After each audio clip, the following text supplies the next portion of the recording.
there's no way for this team to miss the playoffs if they win on Saturday, right? They're number 4.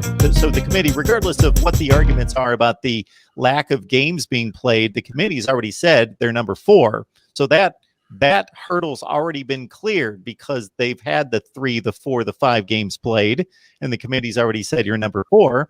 So now how can a Texas A&M, let's say at number 5, that's playing hapless Tennessee team with 3 wins, or even number 6 Iowa State, who I don't know how they continue to be elevated, number 6 Iowa State playing Oklahoma, how could they supersede Ohio State, Tony, at number 4? I don't know, because you've got an Ohio State that is a conference champion. Then if Notre Dame and Clemson both stay in, however, and Alabama stays in, like, the only way I could see Ohio State being dropped out is with Florida winning, and so they would be in at 4. Alabama would be somewhere like 3, and Clemson and Notre Dame would be 1 and 2 in some form or fashion. And it's hard for me to see that, but also I can't put anything past the committee when it comes to the SEC. Even a 2-loss Florida SEC champ, they like those SEC champs. They like those SEC runner-ups. And a 1-loss Alabama team I don't think is going to miss the playoffs. So do they leave Florida out? Can Notre Dame or Clemson be left out for Ohio State? I think it's a really slim chance that Ohio State doesn't make it, but I'm not going to trust the committee to not put 2 SEC teams in here ahead of an undefeated Ohio State team. I do think if Notre Dame loses, that obviously hurts them. A close loss may hurt Ohio State, but once you start comparing teams, that conference championship has to come into play as a tiebreaker, and there's going to be 2 or 3 teams that won't have that, and Ohio State will. Steve, I'm rooting for Alabama for the mere sake that I want to keep this to 1 team per conference. Otherwise, the guy that wants chaos in me, that is 99% of me, and if I was not an Ohio State fan, I'd be rooting for Northwestern as the 20-point underdog that could give the committee a, hey, we're 7-1 Big Ten champs. I don't care that we were number 14 last week. Don't we deserve some consideration? But the mess that would be Florida winning. Florida's a 2-loss SEC champ. They just beat the consensus number 1 team that's still going to stay in the top 4. And then you got Texas A&M that can say, we've got it on Florida in 2 ways. We only have 1 loss, and we beat them.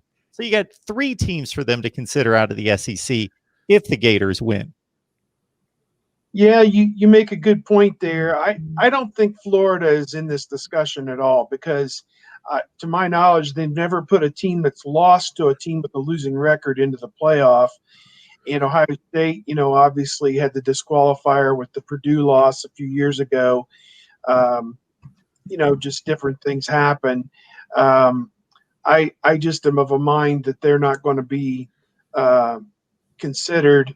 And I don't think there's any scenario where they beat Alabama. And you can obviously use my words against me next week if it turns out Florida wins the game 31-30 or something stupid. But I don't see a scenario where Florida wins this game. Alabama has been on a rampage down the stretch, and what they've done has been nothing short of impressive, I think, on the whole. So I can't see it, but again, stranger things have happened, I suppose.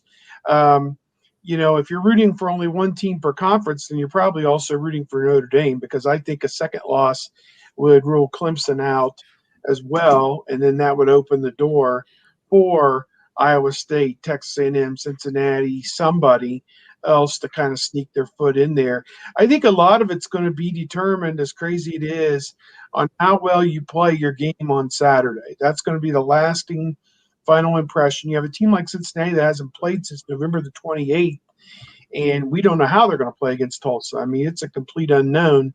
So, if you come out and make a statement and win your game on Saturday by 30 points and can beat your chest and say, we are one of the top 4 teams, you just saw us kill them, then that may go a long way. I mean, Iowa State goes out and blows out Oklahoma. Would it be crazy to rule out and not only that, the run that they've been on at that point, it would be like 7 of their last 8 games they won or whatever it would be. So it would be a tremendous run for them. It isn't just something where they kind of fluked their way into it. So I don't know. I'm interested to see how it all unfolds. I personally think the Clemson Notre Dame game is going to be a close game. The Alabama game, that line of 17, we've seen so many of these I call them CBS championship games, SEC championship games on CBS, that one team just demolishes the other in the second half and just scores touchdown after touchdown after touchdown and wins the game by like 25 or 30 points when it was, it looked like a nut cruncher, but then the other team just lines up and just starts running over them and just powers over them, and it's just one after another. So my guess is that could happen with Alabama. As I said, no one's played them to single digits. Ole Miss 15-point game is the closest game they've played, and they have beaten most everybody by 20 and 30 points here down the stretch. That was a legitimately close game. It was tied with about 5-6 minutes left, something like that, against Ole Miss, 48 all. Before we cut Kevin loose, I just wanted to verify with Google, but I came up with your team, Steve. Michigan State 2015 lost to Nebraska 6-7. Okay. 5-7 in the regular season. Yeah, and that would be your one team. And they redeemed themselves by beating the number 1 team on the road. So I guess that would be Florida would redeem themselves if they beat the number 1 team in the championship game, I guess. But I don't see a groundswell to put them back into this, though. I mean, just wait until Gary Danielson starts on Saturday. Well, Florida's got to be one of the top 4 teams, yeah. Well, I want thank you so much for the super chat and talk on the ACC game, because if anybody saw the movie Kingsman and saw the scene in the church with Freebird playing, that's what Clemson is going to do to Notre Dame. They're going to assassinate them. It is not going to be close. They will assassinate Notre Dame. It is so it's going to create some chaos. It's going to be bad. And I'm going to say right now, if we've gone through all of this mess to get 2 SEC and 2 ACC teams in, it's not going to end. It's not going to end well in terms of the rest of the college football world. You know what? Sorry to the group of 5. Sorry you're in the group of 5. That's not going to change. But if you have a situation where you've had all these other conferences go through a lot of isolation and whatnot, and you're only going to open this up to 2 conferences, that is going to accelerate either change or dissolution of the college football playoff. I don't care how much money's involved. It's just too big of a mess at that situation. Hell, Florida could lose and still move up. I mean, if they only move down for their pathetic loss to LSU, I mean, who knows? I mean, if they lose to a good team, we know quality losses mean more than quality wins. So, I mean, they might move up by default. But honestly, to get back, I guess, to the main question, if Ohio State wins by 1 point, by 101 points, Ohio State is in, unless there is a situation to where Ohio State is unable to field a team on January 1st.